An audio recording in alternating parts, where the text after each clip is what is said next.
we can feel the connections between us. We can feel the brokenness and the closing window to heal it.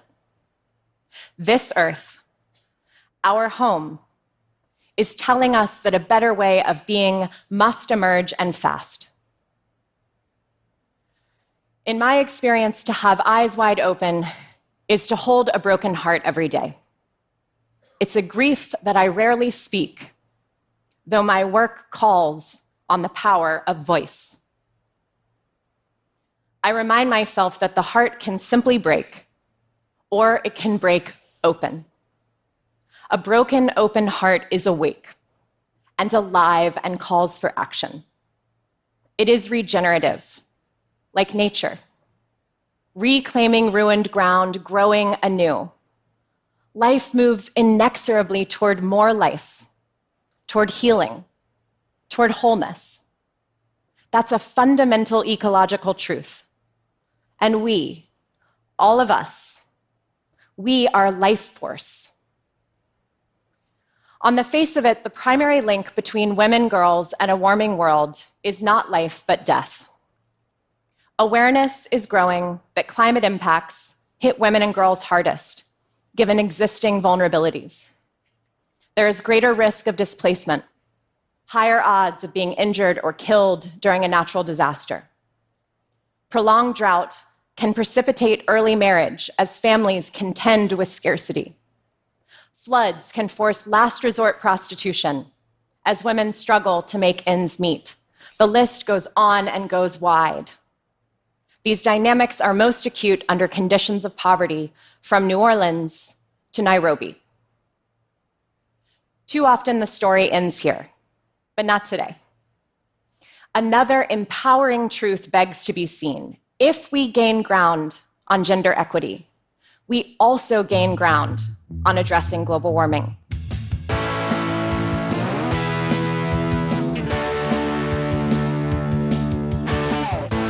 I'm Sarah Kendzior, the author of the best-selling books The View from Flyover Country and Hiding in Plain Sight. I'm Andrea Chalupa, a journalist and filmmaker, and the writer and producer of the journalistic thriller Mr. Jones.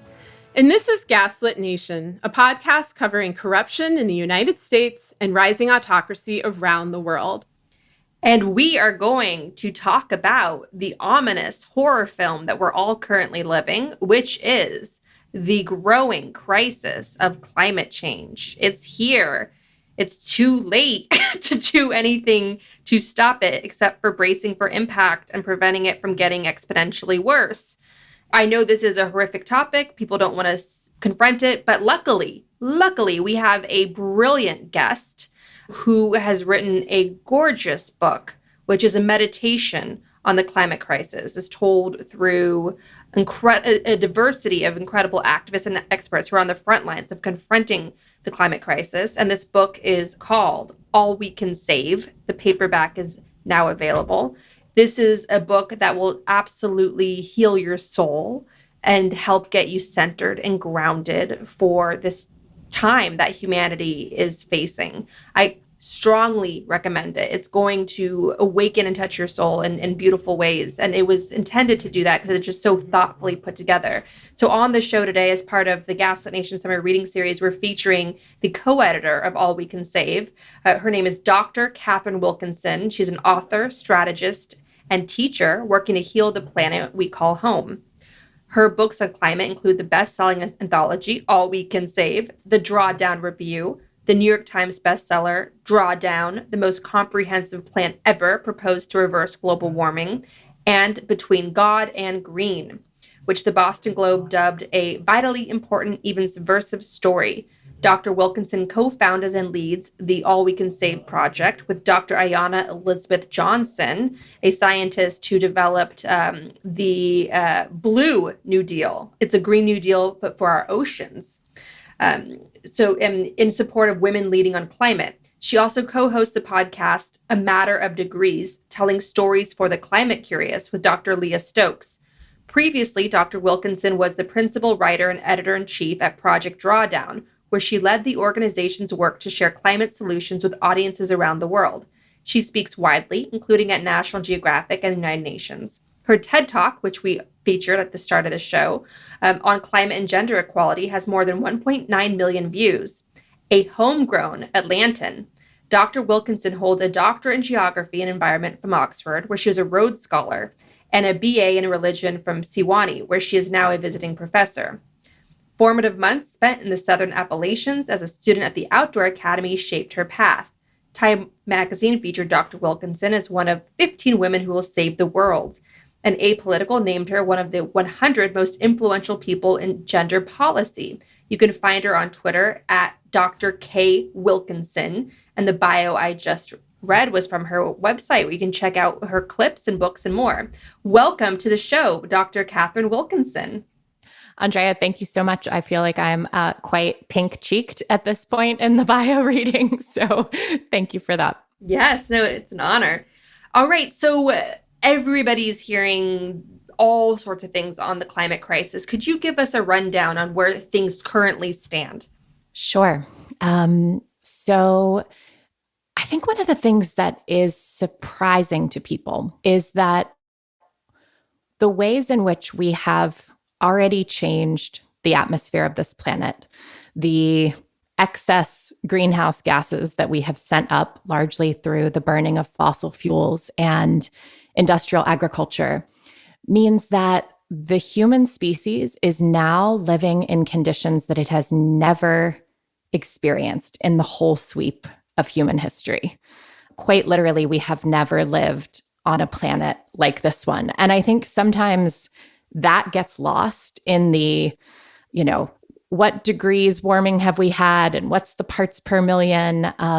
But the bottom line is we are in uncharted territory for the human species, and we're continuing on a trajectory that doesn't show any signs of departing that uncharted territory.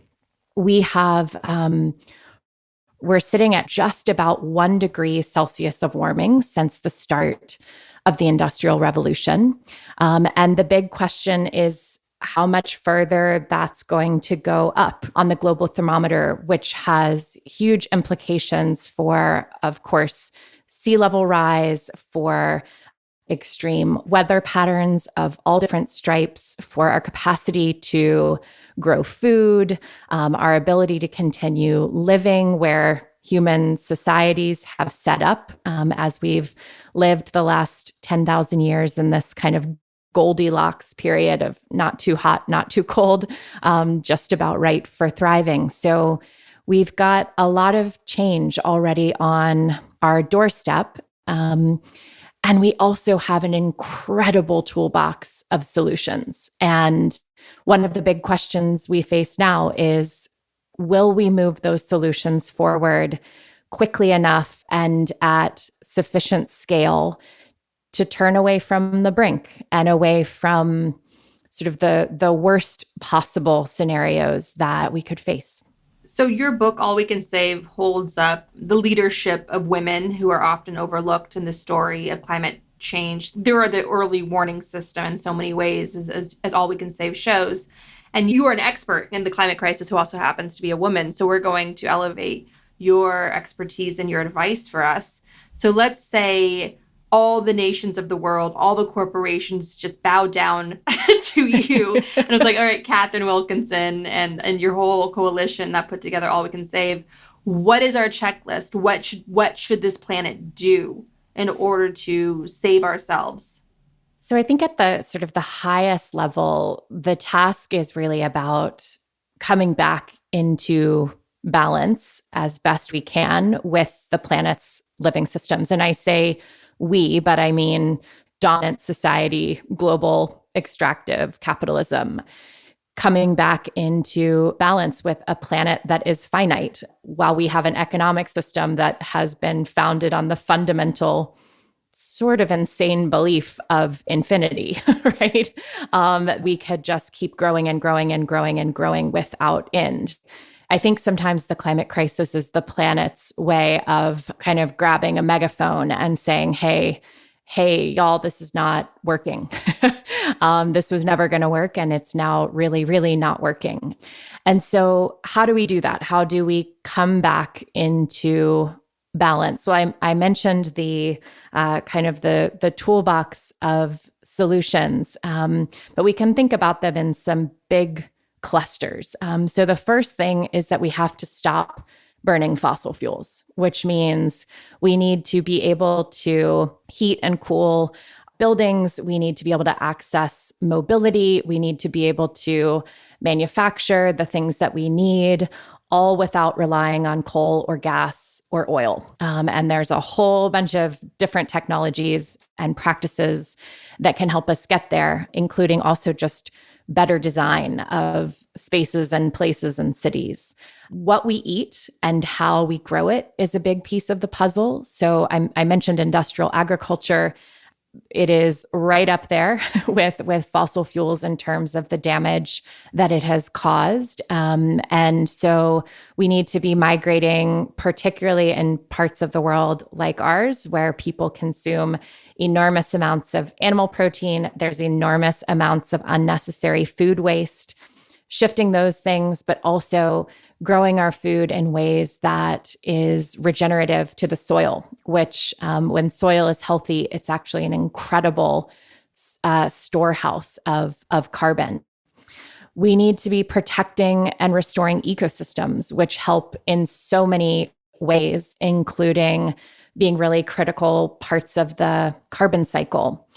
So when we think about electricity, mobility, buildings, infrastructure, food, and ecosystems, that covers a lot of what we need to do.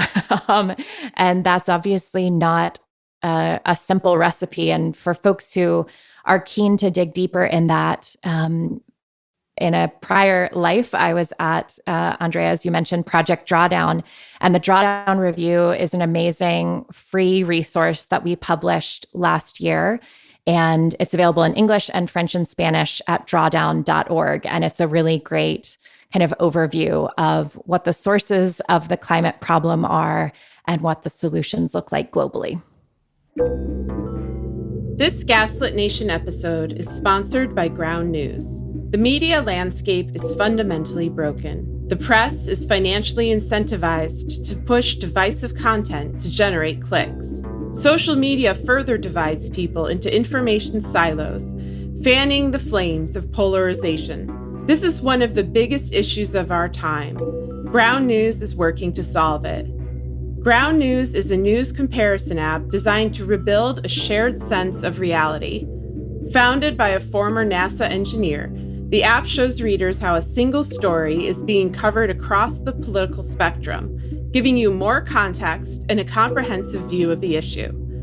Ground has an immense library of sources, featuring over 50,000 outlets from across the world in the political spectrum, so you can see every side and draw your own conclusions. Ground is shedding light on the present in order to create a better future. It's easy to use, well-rounded, and consistent, no matter your politics. Try it for yourself by clicking on the link in the description to download the free Ground News app.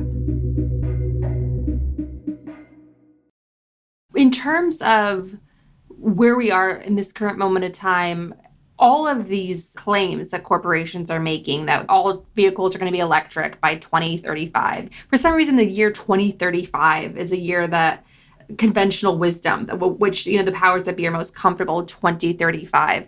By the time we get there, isn't it going to be too late? In some ways, the answer is it's already too late, right? Depending on who you are and where you live. So in so many ways now, the question is too late for whom? And also, how do we cope with the too lateness that's already in the system? The fossil fuel industry has known since the late 70s where we were headed by virtue of the very things they were digging out of the ground. And yet here we are. So would it have been better if we had started this effort with gusto in the 80s? Absolutely. Do we need to kind of put the proverbial electric vehicle pedal to the metal now? Yeah, we do. Electric vehicles definitely have a role to play. They are not a silver bullet. And that's actually one of the things that you see in the Drawdown review, that bikeable, walkable cities are really critical, that better access to alternative transportation is really critical, and more critical, actually, than electric vehicles. But they are going to be a really important piece, particularly in a place like the United States, where we have so many communities, so many cities that are not set up for people to be able to move around without access to a car, to a vehicle of some kind. So I would say, I'm heartened by the shift that we're seeing. And yeah, and I also just am constantly, I don't know what the right word is, disappointed, heartbroken by the delaying, by the bystanding, and the courage that seems to finally be showing up, at least from some parts of the corporate world. Yeah, it just feels, it feels like not enough and not soon enough. I guess better late than never. Right. We have a whole show about that pain. So, as you're saying, it's an overwhelming topic. It's apocalyptic.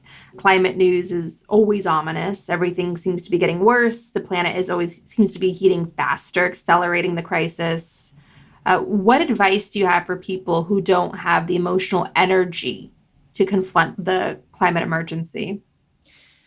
So I think the first thing is just to name that, to have eyes wide open to what is unfolding on the planet will make you anxious. It will break your heart. It will make you angry. It will make you want to scream and cry. And finding the space to do that, I think, is really important.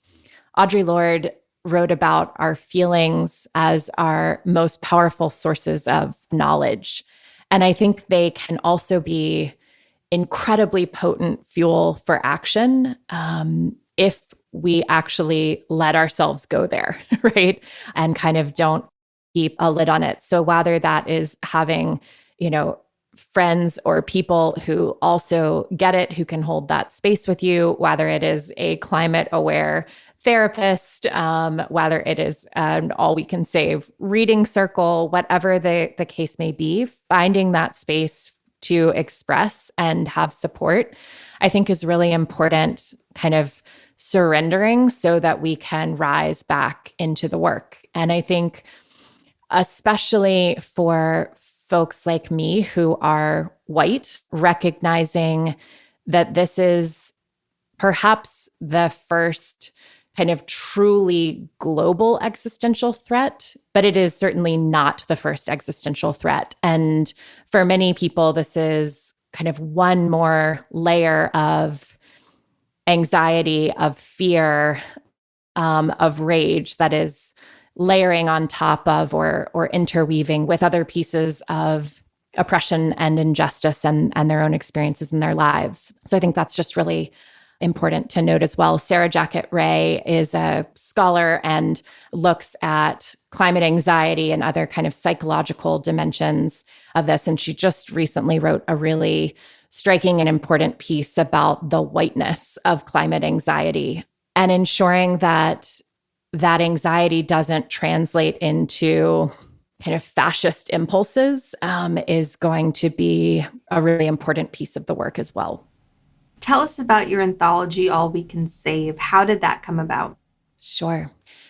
So Ayana Elizabeth Johnson, my co-editor and general co-conspirator in good trouble of various kinds, we met and a few months later found ourselves at a gathering in Aspen that was a climate summit. We were there to co-facilitate a roundtable, and we were just struck anew by the voices that were present, the voices that were not present, the voices that were present, but maybe sort of, early in the morning or off to the side, and not just what it meant about sort of the fairness or unfairness of that, but that because so much of the climate movement and the climate conversation has historically been shaped by predominantly white men, it means that we haven't had sort of a proper kaleidoscope for understanding the crisis, and certainly not for thinking about what are the root causes and what are the genuine solutions.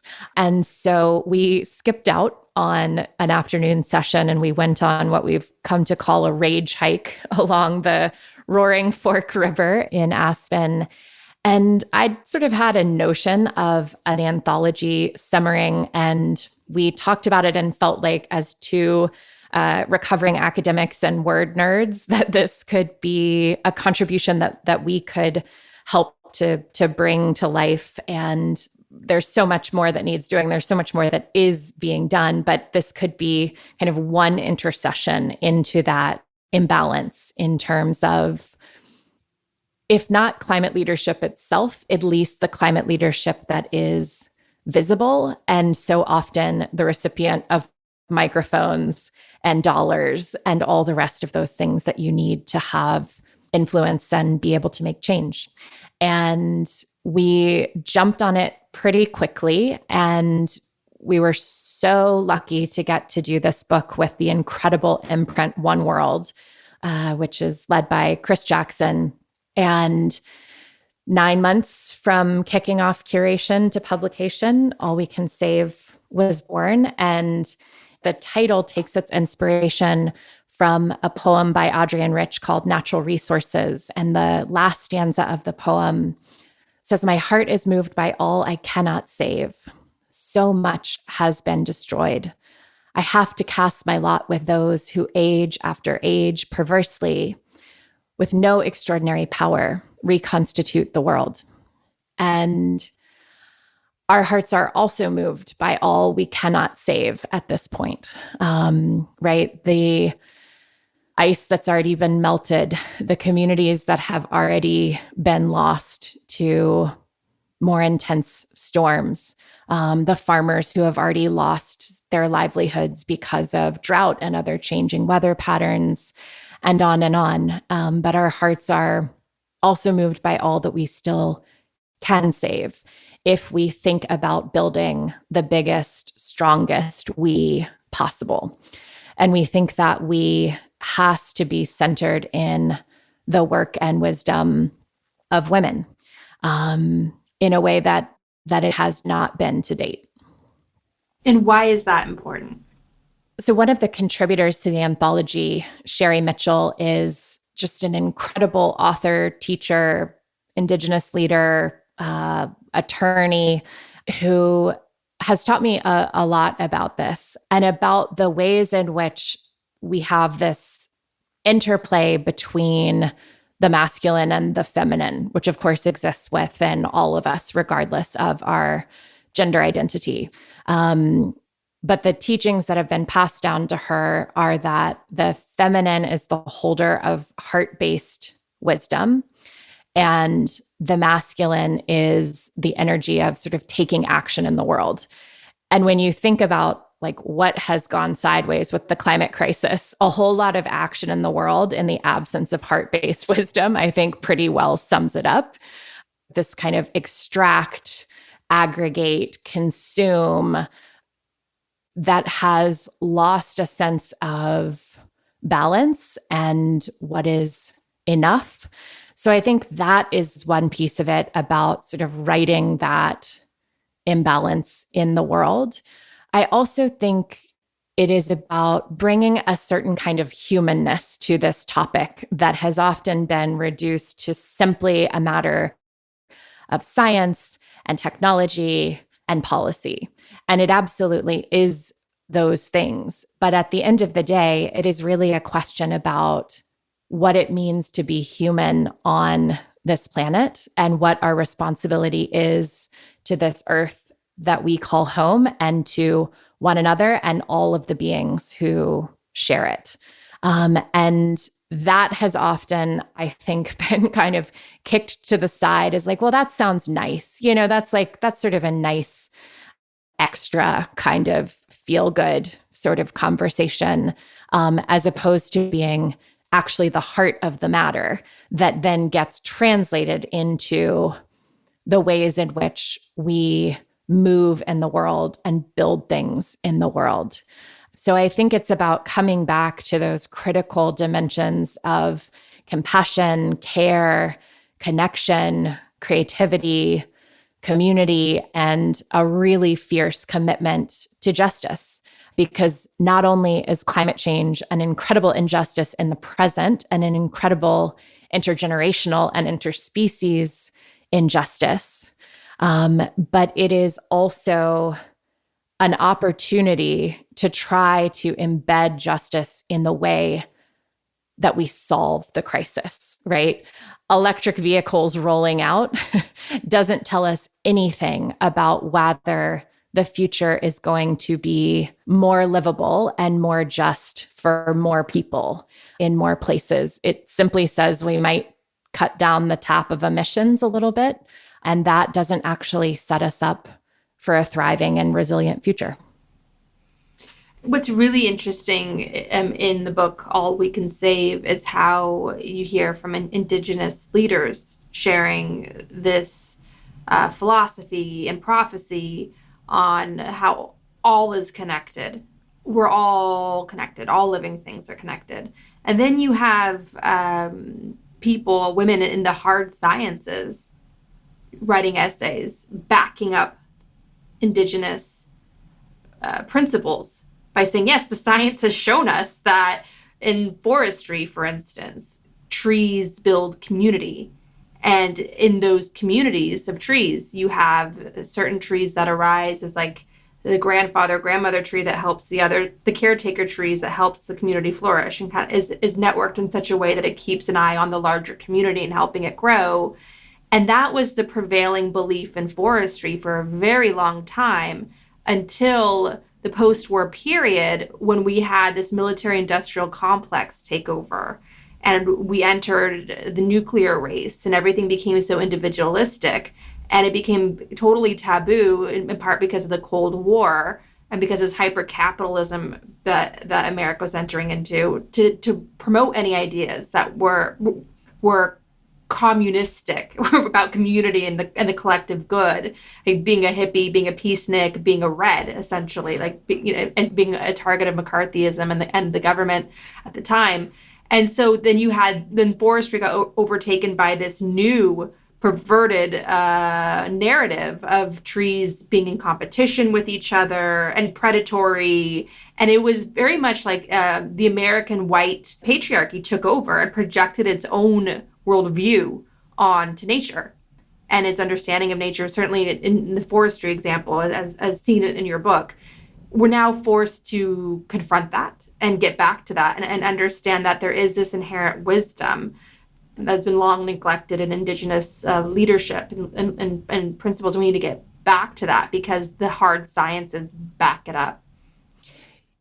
Yeah, I love that essay by Janine Benyus, Reciprocity, in the opening section of the anthology. And I agree. I mean, it is very deliberately placed to be in conversation with Sherry Mitchell's piece on Indigenous prophecy and Mother Earth. And it is remarkable, right? The ways in which the world's wisdom traditions and increasingly scientific findings are in alignment, right? And reminding us of this great oneness that we are a part of, that we are inextricably linked. And I think that's one of the examples, sort of one of the threads of the disconnection from heart-based wisdom, right? Something that people and cultures have known and handed down for eons. And yet somehow we went marching down this path of individualism, which comes up short so profoundly in not just the basics of the facts, right? But also in terms of purpose and true solutions and joy. And I think finding our way back into that more truly collective perspective is also a big part of the work beyond the solar panels and wind turbines and veggie burgers. It's an internal shift needs to take place on how we see ourselves and how we see each other and our collective place in the world. Yeah. I talked earlier about kind of solutions at scale, which we need, but we also need solutions at depth, which is how I think about these more kind of values-based ways of knowing based shifts that also need to happen. And what's really unfair is this whole tension between the pressure being on the individual to make changes. Yes. For instance, fast food restaurants now offering vegan menus. That's coming from individual choices. That's individuals essentially creating green jobs by demanding vegan items on major fast food restaurant chains. That's pretty huge in terms of seeing how individual choices can move markets. But at the same time, we're born into these systems currently that are actively working against us and our children's future and polluting our water, poisoning our oceans, and taking away species we'll never get to know. We're ingesting all this poison. We're consuming it and we're putting it out there, and then it comes back to us, and it's creating this really demented, perverted circle of death. Yeah. Circle of life. Now there's a circle of death. So it's completely unfair and abusive in terms of being born into these systems and having so much pressure on our own shoulders to try to make changes, to force change on a higher level. Could you talk a bit about that pressure, the individual versus the systems? Absolutely. And it's such an important point because I think for folks who don't spend their days thinking about climate change, a lot of what they hear about in terms of what the solutions are things that are directed at them, right? At us as individuals. Change our light bulbs and don't eat hamburgers and ride your bike and put out the recycling. And, all of these things have a role to play, but it is a tiny role compared to making the kind of systemic change that's needed. I have a condo. Even if I could afford solar panels, I couldn't put them on my roof. Well, my electricity emissions are a critical piece, right? Electricity emissions globally are roughly a quarter of the emissions that we're creating as a human society globally. Well, to change that, we need our electric grids to shift. We need utilities to stop creating fossil gas plants and invest in solar farms and wind farms.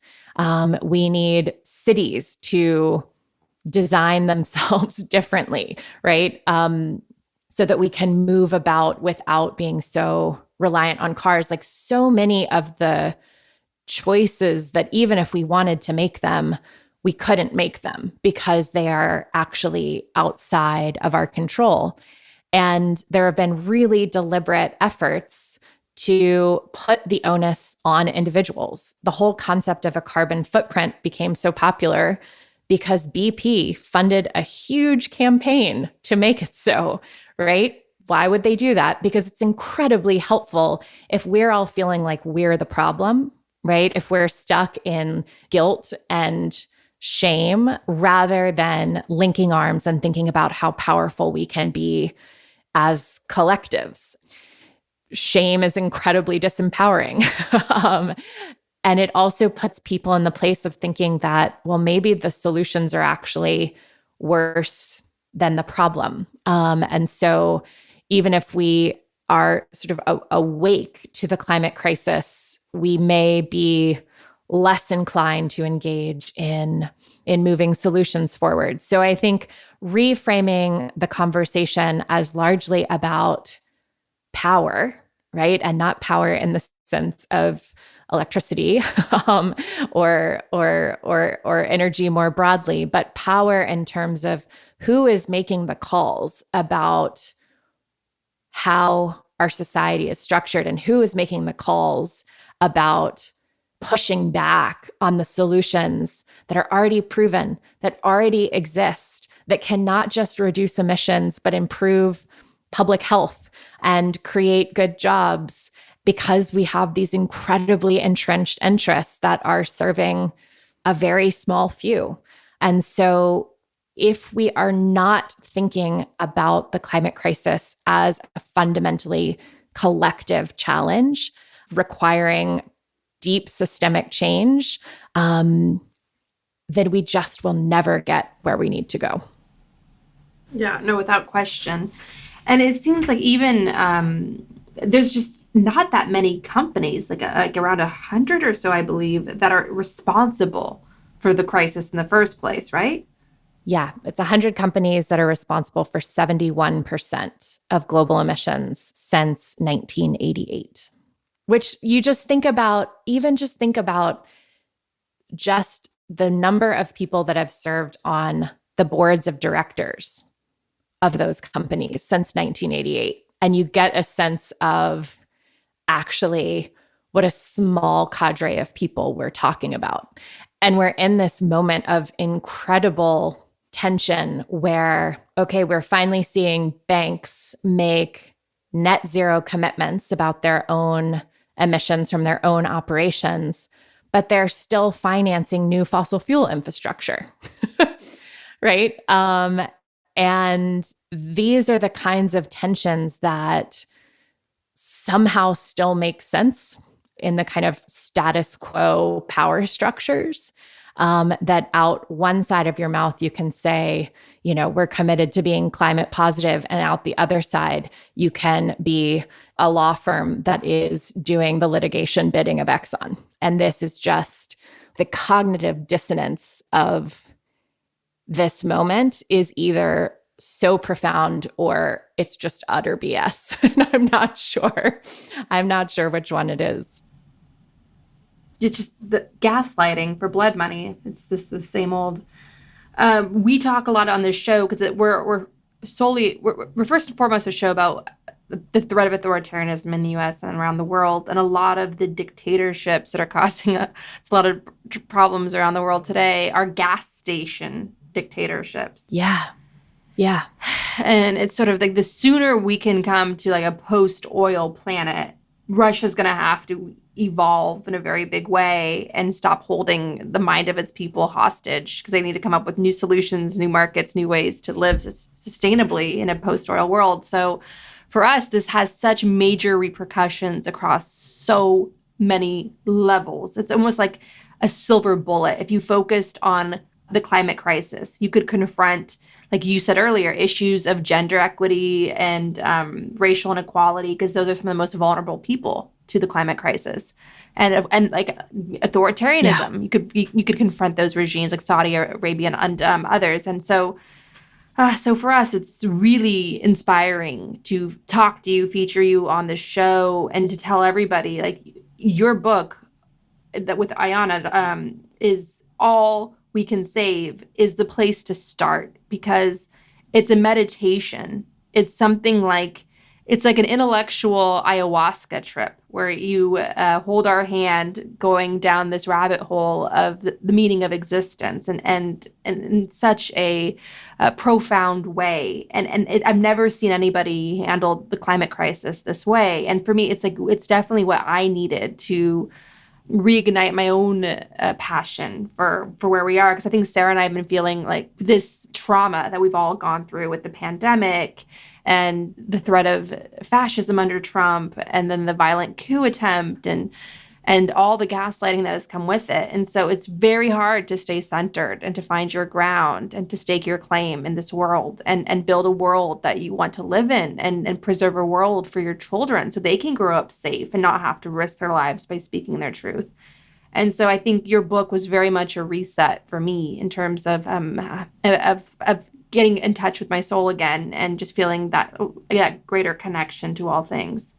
Andrea, that just means more than I can communicate on this little audio device.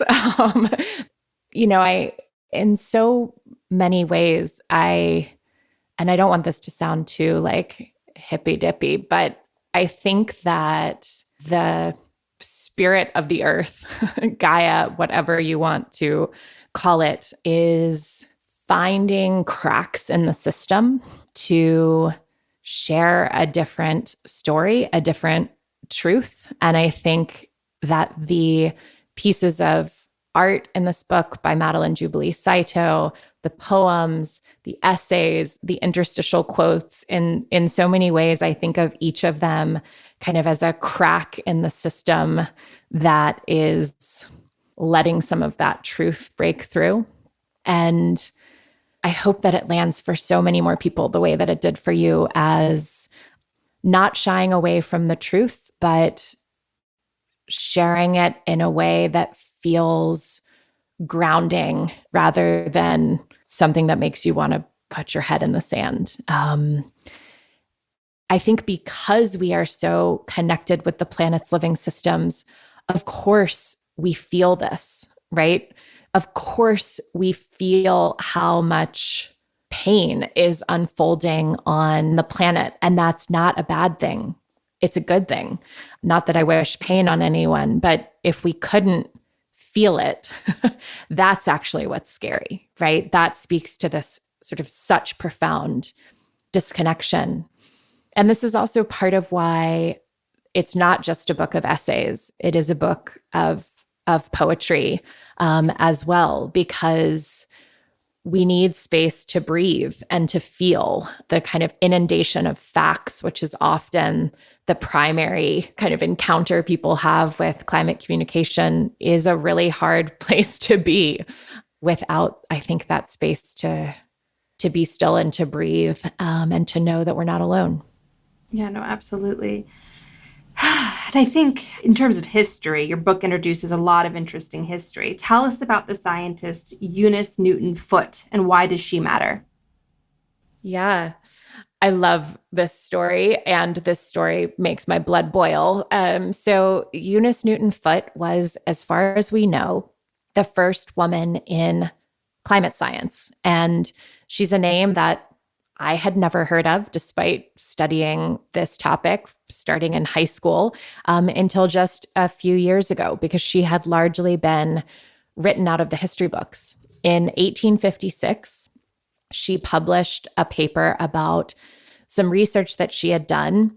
Very simple experiment. She was not a professor. She was not part of a university or a research institution. As far as I know, she did this experiment in her backyard with an air pump and thermometers and glass cylinders that she used to test the difference between what she called common air and carbonic acid gas, which is what carbon dioxide was called in her day. And what she found was that the jar that had carbon dioxide in it got hotter and retained that heat longer.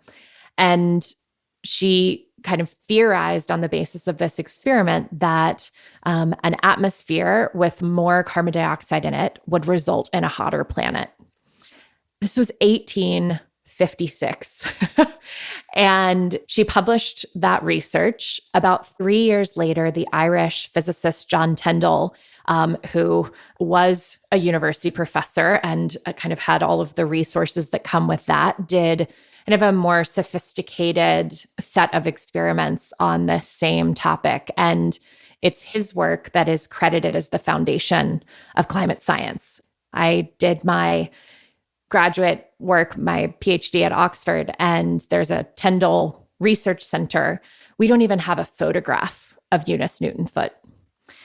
And yet, Tyndall had a paper on color blindness in the same issue of the same journal that Eunice published her research in. And so we don't know for sure if he knew about that work, but as we write in the begin of All We Can Save, we could imagine Eunice saying to herself, I literally just said that. Which I think so many of us have had that experience. And the really interesting thing about Eunice Newton Foote is that she was also involved in the early movement for women's suffrage in the United States. So she was an attendee of the Seneca Falls Convention and signed the manifesto that was created there, as did her husband. Interestingly enough, John Tyndall opposed women's suffrage. So you kind of... He's like, hey, women get suffrage. Who am I going to steal my ideas from? Yeah, like this would be very bad. This would be very bad. So we don't know a ton about her, but we do know that she was faithful to science and to using science to understand our planet. And she was committed to gender equality of some stripe. So we like to think about her as perhaps the first climate feminist. Wow. Well, if you want to learn about that and more, please check out All We Can Save. This book is helping me so much right now, and I know it will help you. So 2 more questions, Sure. And then we will release you back to do your all-important superhero work. Back to the wild. Yes.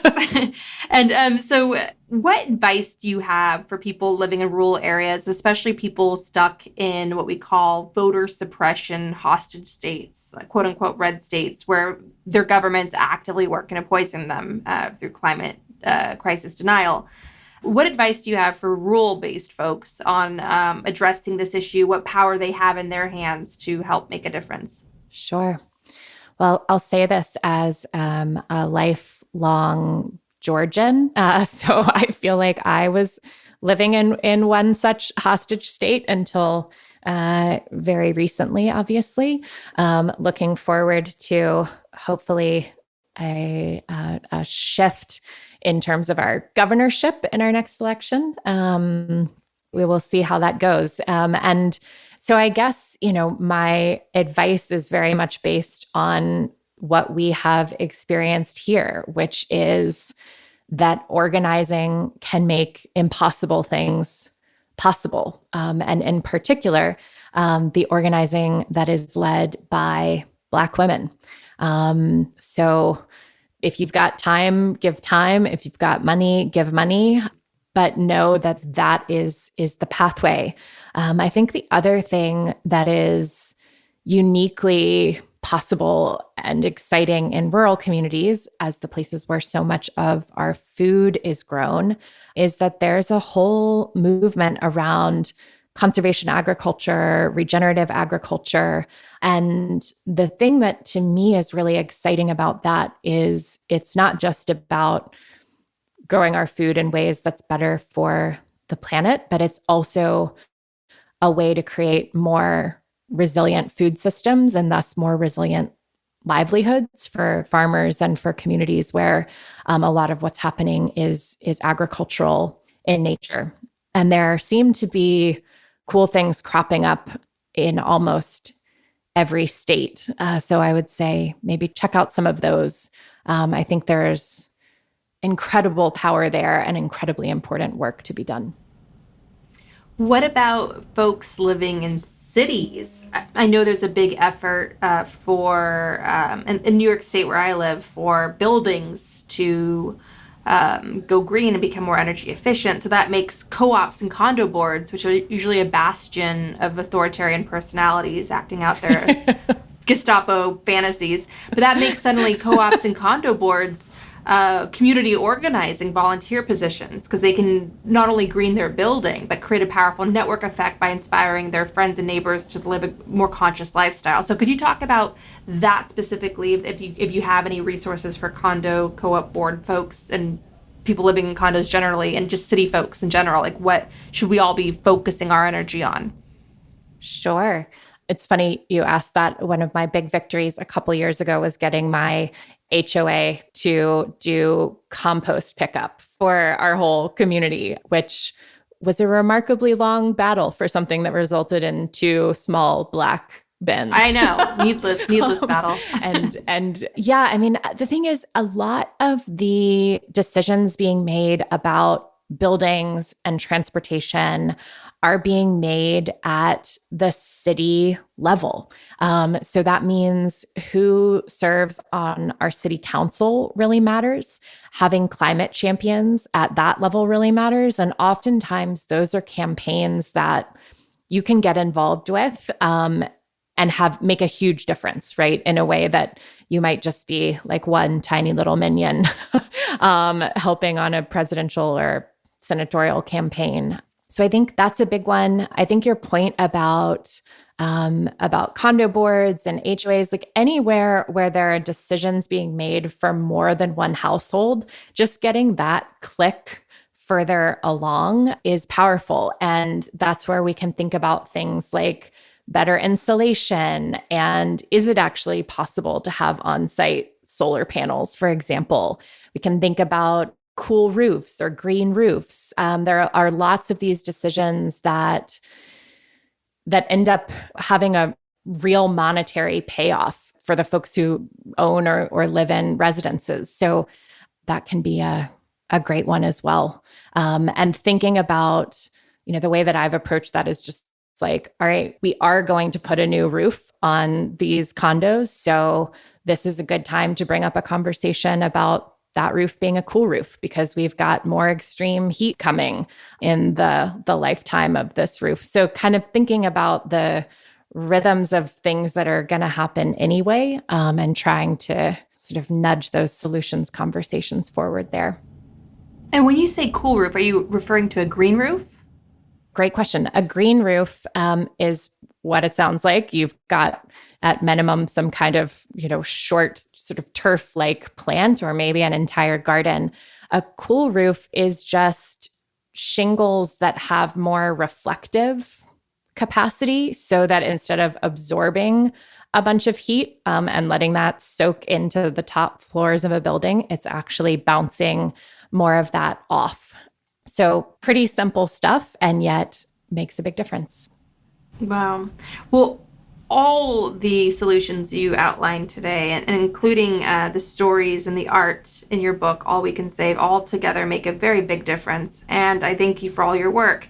And as we always say on Gaslit Nation, make art, because there's a power in making art. It does present a big energy shift. And there's a reason why All We Can Save has so much beautiful, powerful art in it, because it does reset your soul in a way that we all need right now. Totally. And as you said, it is hard to imagine a different kind of future. And there's actually a really great essay in the anthology by Kendra Pierre-Louis called Wakanda Doesn't Have Suburbs. And she talks about sort of the abundance of apocalyptic film and TV narratives, but that other than Black Panther, we have almost none that show what it looks like to get it right. And I think any of the ways that get us tapped into our radical imaginations is incredibly important and incredibly powerful. Thank you so much.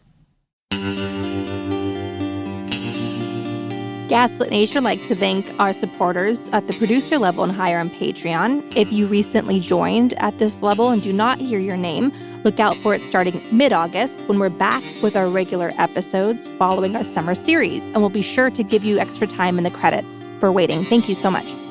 We want to encourage you to donate to your local food bank, which is experiencing a spike in demand. We also encourage you to donate to Oil Change International, an advocacy group supported with a generous donation from the Greta Thunberg Foundation that exposes the true costs of fossil fuels and facilitates the ongoing transition to clean energy. We also encourage you to donate to the International Rescue Committee, a humanitarian relief organization helping refugees from Syria. Donate at rescue.org. And if you want to help critically endangered orangutans already under pressure from the palm oil industry, donate to the Orangutan Project at theorangutanproject.org.